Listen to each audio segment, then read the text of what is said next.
શલ્ય હોસ્પિટલમાં મેકો robotics arm technology અને DAA heap ટેકનિકનો અનોખો સમન્વય જોવા મળશે. ઓર્થોપેડિક સંભાળ માટે ક્રાંતિકારી પ્રગતિમાં શલ્ય હોસ્પિટલ તેના અત્યાધુનિક જોઈન્ટ રિપ્લેસમેન્ટ સેન્ટરમાં મેકો રોબોટિક્સ આર્મ આસિસ્ટેડ ટેકનોલોજીની શરૂઆત કરવામાં આવી છે. અદ્યતન રોબોટિક ટેકનોલોજી જે તેની ચોકસાઈ અને સચોટતા માટે પ્રખ્યાત છે, ગુજરાતમાં જોઈન્ટ રિપ્લેસમેન્ટ સર્જરીમાં ક્રાંતિ લાવવા માટે સજ્જ બની છે.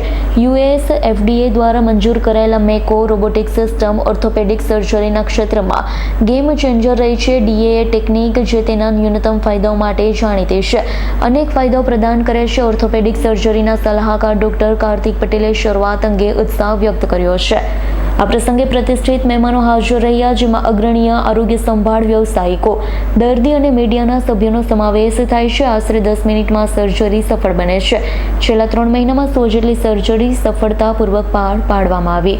સંજીવ રાજપૂતનો રિપોર્ટ, S9 ન્યૂઝ, અમદાવાદ. અમારી તમામ માહિતીથી અપડેટ રહેવા માટે જોડાયેલા રહો S9 ન્યૂઝ સાથે.